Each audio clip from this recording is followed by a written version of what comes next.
Hello friends, my name is Kaustubh Chhatre and you are watching Amay classes. So welcome everyone. Today we are going to talk about section 1 lesson 4, that is the effects of electric current. So जो first page है हमारे पास वो है जो आपके सामने अभी दिख रहा है इफ़ेक्ट्स ऑफ इलेक्ट्रिक करंट में। तो उसमें जो फर्स्ट पैरा है उसमें उन्होंने दिया है कि जब दो चार्जेस होते हैं, एक पॉजिटिव होता है एक नेगेटिव होता है, तो वो दोनों अट्रैक्ट करते हैं। अगर दो चार्जेस सेम होंगे यानी कि दो पॉजिटिव होंगे या दो नेगेटिव होंगे तो वो रिपेल करेंगे। तो आगे बढ़ते हैं हम। आगे उन्होंने हमें 3 इमेजेस दी है। वो 3 इमेजेस उन्होंने पूछा है कि क्या क्या है उसके बारे में कुछ बताओ। तो जो पहला है वो हमें ये बताता है कि हमें always remember this thing that all our home appliances are always connected in parallel, यानी कि जो पिछले साल हमने पढ़ा था सीरीज़ कनेक्शन और पैरेलल कनेक्शन में, तो जो भी हमारे घर में अप्लायंसेस होते हैं वो सब हम पैरेलल कनेक्शन में लगाते हैं। अब ये क्यों लगाते हैं ये हमें देखने के लिए सबसे पहले हमें एक सर्किट डायग्राम निकालना पड़ेगा। सर्किट डायग्राम में हम 3 चीज़ें लगाते हैं।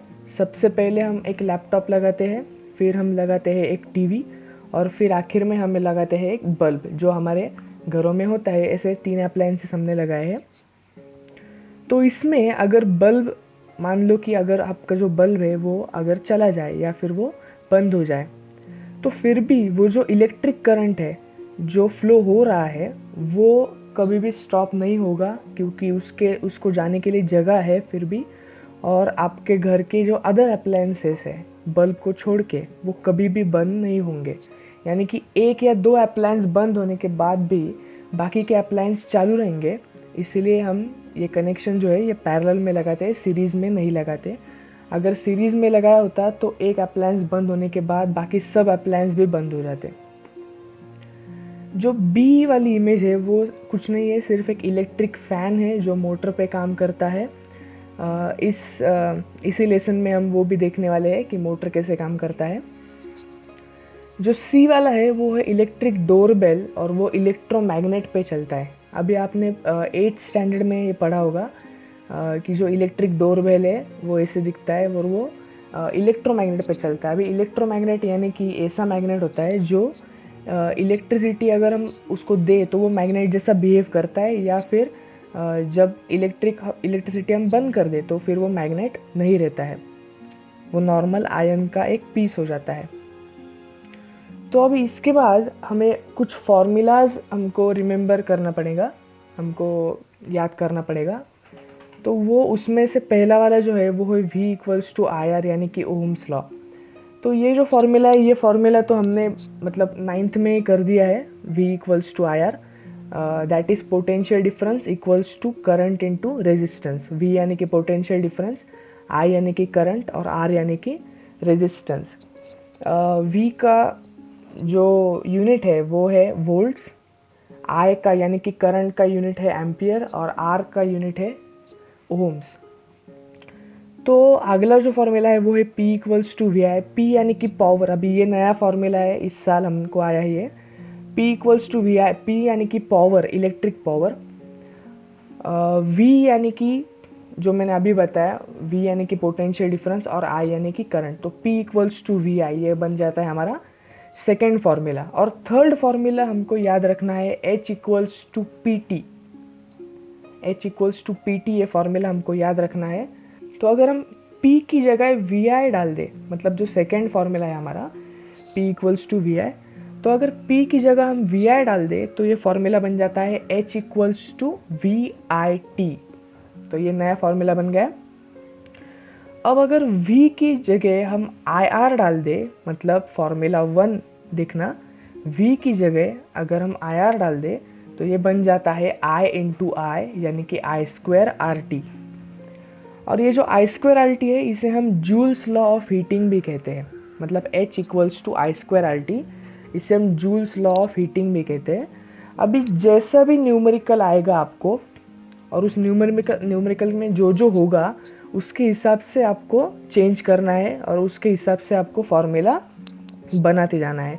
तो मेन इसमें 3 ही फार्मूला है, V equals to I R, P equals to V I और H equals to P T. H यानी कि हीट होती है, heat generated equals to PT यानी कि पावर इनटू टाइम।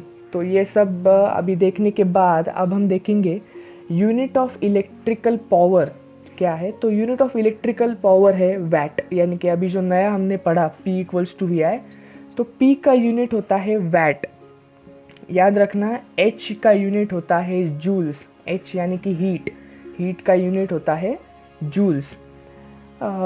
अभी 1 किलोवाट आर, 1 kWh यानी कि 1 किलोवाट आर होता है, उसका मतलब होता है 1 किलो, किलो यानी कि 1000 और आर यानी कि 3600 सेकेंड्स।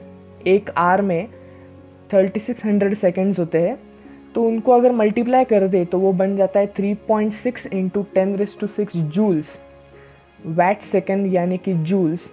इसलिए 1 kilowatt hour equals to 3.6 into 10⁶ joules. ये आपको याद रखना पड़ेगा, ये कहीं भी पूछ सकते हैं, फिल इन द ब्लैंक्स में पूछ सकते हैं, 1 मार्क के लिए पूछ सकते हैं, तो ये आपको याद रखना पड़ेगा। तो इसके बाद हम देखेंगे heating effect of electric current. तो अभी हीटिंग इफेक्ट जो पहला इफेक्ट है वो है heating effect of electric current. आगे हम magnetic effect of electric current भी देखेंगे, लेकिन सबसे पहला अभी है heating effect of electric current. तो उन्होंने हमें 4 डायग्राम्स दी है। तो सबसे पहला है कॉइल्ड कॉइल, दूसरा है कॉइल, तीसरा है कॉइल ऑफ कुकर और चौथा है कॉइल ऑफ हीटर। तो सबसे पहले मैं आपको बताना चाहूँगा कि रेगुलर वायर और कॉइल में क्या डिफरेंस है। तो सबसे पहले हम एक लेंगे रेगुलर वायर और लेंगे एक कॉइल।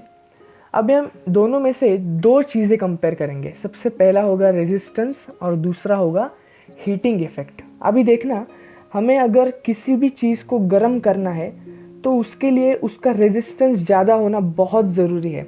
अगर उसका रेजिस्टेंस कम होगा तो वो चीज़ हीट नहीं होगी। इसलिए जिसका रेजिस्टेंस ज़्यादा होगा उसका हीटिंग इफेक्ट भी ज़्यादा होगा, जिसका रेजिस्टेंस कम होगा उसका हीटिंग इफेक्ट भी कम होगा। तो अभी हम कंपेयर करते हैं। जो नॉर्मल वायर होती है उसमें रेजिस्टेंस कम होता है और इसके मतलब इसीलिए उसका हीटिंग इफेक्ट भी कम होता है। जो कॉइल्ड वायर होती है, कॉइल्ड वायर का रेजिस्टेंस ज़्यादा होता है, इसलिए उसका हीटिंग इफेक्ट भी ज़्यादा होता है। यानी कि जब हम आयरन यूज़ करते हैं या फिर ये जो कुकर है ये यूज़ करते हैं या कॉइल ऑफ हीटर यूज़ करते हैं, तो उसमें हमें कॉइल देखने को मिलेगी, क्योंकि कॉइल का रेजिस्टेंस ज़्यादा होगा। जितना रेजिस्टेंस ज़्यादा उतनी हीटिंग इफेक्ट ज़्यादा। तो इसलिए ये है हमारा पहला हीटिंग इफेक्ट ऑफ करंट। उसके बाद उन्होंने एक बल्ब दिया है हमें और उस बल्ब के बारे में भी हमें जानकारी दी है। तो सबसे पहले हम ये देखेंगे कि जो कॉइल है बल्ब की, ये टंगस्टन मेटल की बनी हुई होती है और टंगस्टन मेटल का जो मेल्टिंग पॉइंट है वो है 3400 डिग्री सेल्सियस यानी कि 3400 डिग्री सेल्सियस। तो इसलिए ये जल्दी मेल्ट नहीं होता है। जो घर के जो बल्ब होता है नॉर्मल, वो टंगस्टन मेटल से बना हुआ था उसका कॉइल, और वो जल्दी मेल्ट नहीं होता है। वो मेल्ट इसीलिए नहीं होता है क्योंकि उसका टेम्परेचर जो है, मेल्टिंग पॉइंट जो है वो बहुत ज़्यादा है। और वो इसीलिए ज़्यादा है क्योंकि आप उसको इलेक्ट्रिसिटी प्रोवाइड करेंगे तो उसमें क्या होगा, हीट बढ़ेगी, क्योंकि उसका रेजिस्टेंस भी ज़्यादा है तो उसमें हीट भी बढ़ेगी, और हीट बढ़ने के बाद वो आपको लाइट भी उसमें से बाहर निकलेगा। यानी कि ये डबल एग्जाम्पल है, हीटिंग का भी एग्जाम्पल है और लाइट इफेक्ट का भी एग्जाम्पल है। तो इस वीडियो में हम सिर्फ इतनी ही बात करेंगे, और जो आगे का है एपिसोड वो मैं डाल दूँगा। आगे के इसमें हम magnetic field of electric current करेंगे और मोटर के बारे में भी बात करेंगे। तब तक के लिए thank you, stay tune, like करना, कमेंट करना और सब्सक्राइब करना।